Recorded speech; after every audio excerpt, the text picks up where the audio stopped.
O Senhor esteja convosco. Ele está no meio de nós. Proclamação do Evangelho de Jesus Cristo, segundo João. Glória a vós, Senhor. Aquele que vem do alto está acima de todos. O que é da terra pertence à terra e fala das coisas da terra. Aquele que vem do céu está acima de todos. Dá testemunho daquilo que viu e ouviu, mas ninguém aceita o seu testemunho. Quem aceita o seu testemunho atesta que Deus é verdadeiro.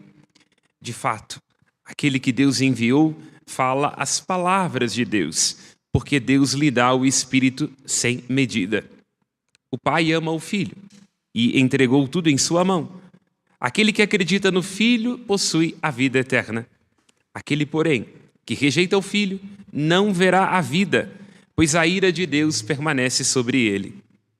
Palavra da salvação. Glória a vós, Senhor. Que pelas palavras do Santo Evangelho sejam perdoados os nossos pecados. Amém. Podemos nos sentar.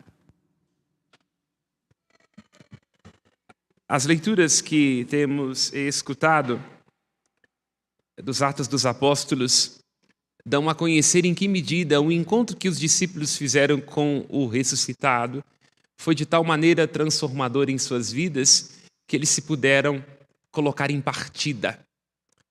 Um dos maiores e mais desafiantes movimentos da vida é sair, porque nós estamos sempre ensimesmados. O amor, que é a exigência fundamental da existência, tem a ver com a saída. Para ficar anos casado é preciso sair, porque senão a gente não dá conta. Nossas questões, nossos caprichos, nossa visão de mundo, nossos medos, tudo isso nos apequena. É preciso, então, arriscar-se ao amor.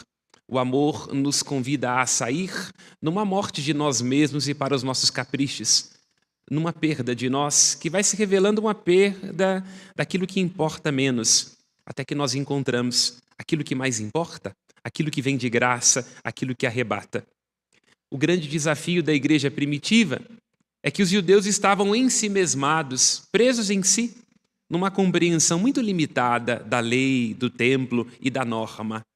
É isso, quando nós não temos encontro, quando não experimentamos o amor e quando não nos arriscamos a sair, o que sobra são as mesquinharias, a limitação, o capricho, a murmuração. Matamos a nós mesmos porque aquilo que não sai embota e também nos tornamos homicidas uns dos outros.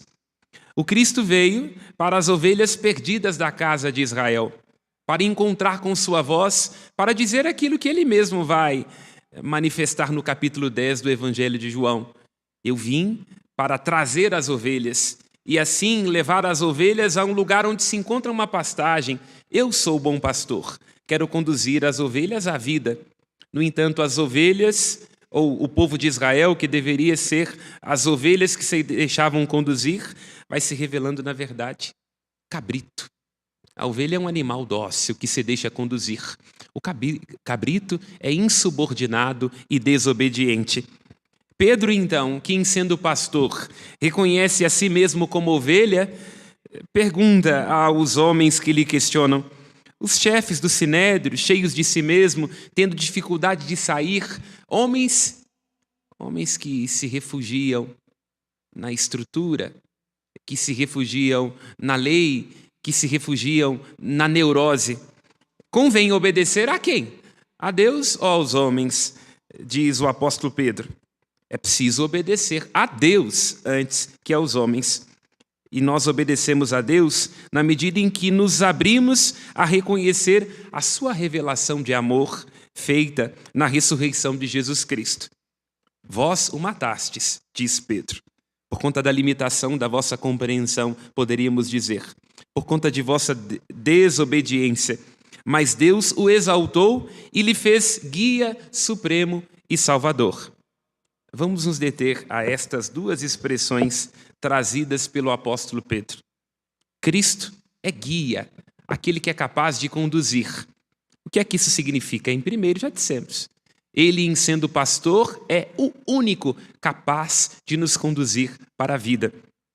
Porque somente seguindo a este pastor, nós podemos encontrar uma felicidade e um bem que são sem limites.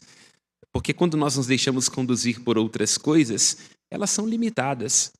Os prazeres, as realizações deste mundo duram por um tempo, quando não nos roubam de nós. Quem de nós já não se sentiu guiado por uma pessoa que nos enganou? Quem de nós já não foi conduzido euforicamente pelo excesso de vodka e caiu com os burros na água, fazendo coisas das quais teve que se arrepender? O que Pedro está querendo dizer é: os guias deste mundo, sejam os prazeres, sejam os bens, ou sejam quaisquer que sejam os mestres, não são capazes de conduzir de um modo absoluto como Cristo é capaz de nos conduzir. Porque quando nós seguimos a nós mesmos, nós nos perdemos. Porque quando seguirmos as coisas deste mundo, elas cedo ou tarde não nos realizam, produzem em nós fastio, decepção. Os prazeres, as alegrias, as pessoas deste mundo nunca são suficientes. Mas o Cristo não. Ele é capaz de ser guia, porque Ele é o bom pastor. E em sendo guia, aquele que nos leva para uma vida que não passa, uma esperança que não se desfaz, não estraga, não se altera, como vai lembrar o próprio Pedro em sua carta, ele é capaz também de ser Salvador e de ser Redentor. Quando nós dizemos o Cristo Redentor, aquele que está de braços abertos sobre a Baía do Guanabara, o que nós queremos dizer, o Cristo Redentor? Queremos dizer que Ele é o único capaz de, ao nos pedir tudo, nos salvar no sentido pleno. É para Ele que nós temos que ir, porque é nele que nós vivemos, existimos e que nós somos. E só Ele é capaz de nos dar esta salvação e esta vida que permanece para sempre. A proposição dos mestres daquele tempo em direção a Pedro é profundamente provocadora. Os chefes daquele tempo, do Sinédrio, perguntam a Pedro: nós já não tínhamos proibido que vocês falassem em nome deste nome? Nós já não tínhamos proibido que vocês anunciassem este nome? E aqui uma característica muito interessante. O que é um nome? É preciso ir nesse exercício, nessa aventura do apóstolo Pedro ao Antigo Testamento. Nome, em hebraico, é Shema, ou Shem. É a mesma origem de escutar. Por exemplo, eu me chamo Samuel, que no hebraico quer dizer Shem-El, ou seja, o Senhor escuta, ou pode ser traduzido também como o seu nome é Deus. Deus se revela a si mesmo no Antigo Testamento, quando Moisés pergunta qual é o seu nome, ele diz: eu sou aquele que sou, ou sou aquele que serei. No nome de Deus não está uma palavra, uma expressão que possa ser aprisionada. Como a gente aprisiona, por exemplo, alguma coisa, quando eu digo que isso aqui é um microfone, esse nome aprisiona. Quando eu digo que isso aqui é um livro ou um lecionário, isso aprisiona. Mas não é assim com Deus. Deus revela o seu nome na maneira com a qual Ele age. E Ele se diz a si mesmo como aquele cujo nome é sou o que serei. Pode parecer confuso. O que quer dizer eu sou o que serei? Significa que Ele sempre estará conosco, sendo aquilo de que nós necessitamos. Então o nome dele significa: onde é que você esteja, na sua angústia, na sua dificuldade, eu serei, eu estarei. É por isso que nós cantamos no Salmo: do coração atribulado está perto do Senhor. Ele conforta os de espírito abatido. Mesmo que se abatam os males sobre os justos, o Senhor liberta. Aí nós poderíamos dizer, o que é o libertador? É o Goel, que é a mesma tradução para redentor. Então o Salmo está ecoando. Quer dizer, o nome de Deus é aquele que será aquilo de que nós necessitamos. Porque a gente não dá conta de ser. E é por isso que o peito se sufoca com a ansiedade, né? Porque a gente tem que ser tanta coisa, temos que ser os melhores, temos que ter o melhor carro, temos que dar todas as respostas. Meu Deus, filho, casamento, como é que eu vou dar conta? Tem que ser padre, mas e o meu emprego? Então lá onde nós não dermos contas de ser, ele, Samuel, não eu, hein? Não é para eu ficar envaidecido, ele será, ele escuta, o seu nome é Deus, ele será aquilo de que nós necessitamos. Então, no Antigo Testamento, ele se revela no nome como eu sou o que serei. Serei onde você precisar. E é por isso então que no Evangelho de Mateus, quando o anjo se aproxima de São José para comunicar a respeito do nascimento daquele que Maria está esperando, e São José não consegue entender, ele diz: e o seu nome será Deus conosco, Emanuel. E o seu nome será Yoshua, Yeshua, o Senhor salva. Entende? Cristo é a realização deste nome no nosso meio. O nome comunicado a Moisés, eu sou aquele que serei, encarna-se, assume as fibras humanas, as dores humanas, a paixão humana em Jesus Cristo. Porque Cristo é para sempre Deus sendo conosco. Porque Cristo é para sempre Deus salvando. É por isso que Pedro está dizendo que ele é o guia ou o pastor e o salvador da casa de Israel. No final, então, do Evangelho de Mateus, quando os discípulos estão um pouco ainda atribulados, sem entender qual é a sua missão, Jesus diz: ide, saí, olha de novo, saí, ide, desinstalai, a porta do túmulo já foi arrebentada, eu estarei convosco todos os dias até o fim dos tempos. Entende? Eu serei o guia, eu serei o salvador, eu estarei convosco todos os dias até o fim dos tempos. É preciso, para aprofundar ainda mais esta compreensão, olhar para o Evangelho de João, porque Cristo diz assim: aquele que vem do alto está acima de todos. O que é da terra pertence à terra e fala das coisas da terra. Terra, carne, são maneiras com as quais João está querendo dizer da limitação da nossa compreensão. A gente não dá conta de muita coisa, nós somos limitados, nós não damos conta de ser, nós nos perdemos de nós. A quem iremos? Quem será o nosso guia? Ele, aquele que veio do alto. Porque se nós somos da terra, a gente só dá conta das coisas da terra, e as coisas da terra nos sufocam. Mas aquele que vem do alto será capaz de nos fazer ir para cima quando nós estivermos prostrados. Porque ele mesmo, em sendo aquele que veio do céu, será capaz de nos conduzir ao céu. Portanto, o convite dele, transmitido a Nicodemos e que está se desdobrando todos os dias nos evangelhos que nós acabamos de escutar nestas semanas, é anosen. Quer dizer, é preciso nascer de novo, nascer do alto, porque a gente em si mesma, a gente se prende, a gente se limite, a gente se, vou usar aqui um neologismo, enterriça, aterriça. Quer dizer, a gente fica preso, limitado a isto aqui, não é? E a terra pode ser também túmulo. Cristo está nos convidando a encontrar aquilo que vem do céu, a fazer a experiência dele como aquele que comunica a nós a bondade e o amor do Pai. Ninguém toma a minha vida, vai dizer ele no capítulo 10 do Evangelho de João. Eu dou a minha vida e por isso o meu Pai me ama. O Pai me ama porque eu dou a minha vida. O que isso significa? O Cristo, desde toda a eternidade, experimenta o amor do Pai. E este amor é a sua vida, é a sua verdade. Ele então desce do céu para nos atrair para este amor.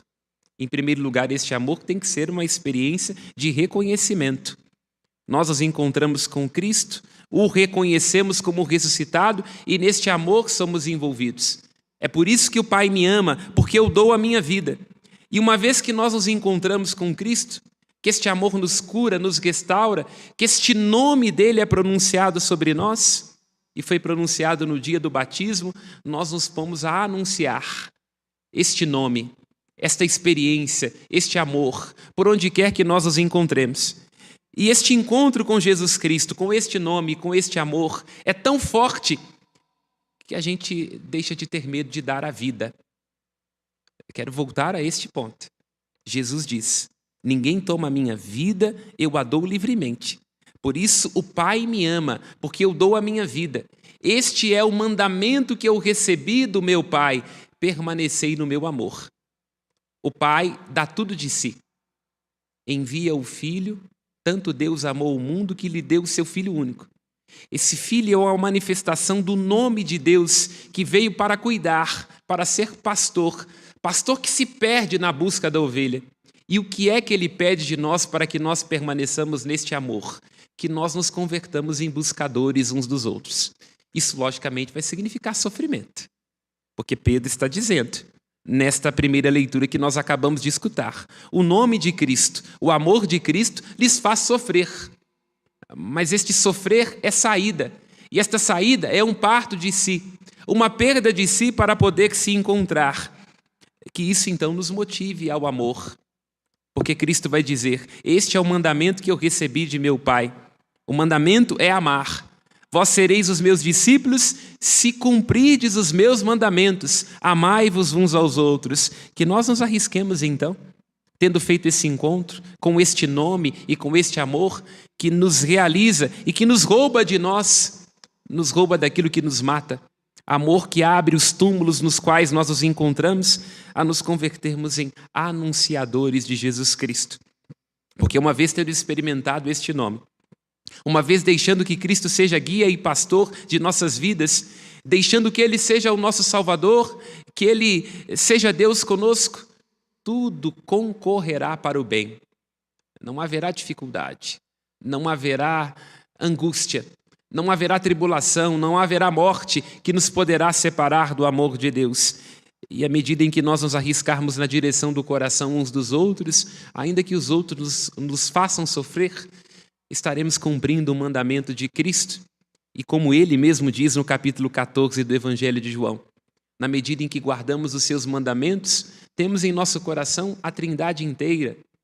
Quem me ama, guarda meu nome, guarda a minha palavra. Meu Pai o amará, a Ele nós viremos e nele faremos a nossa morada.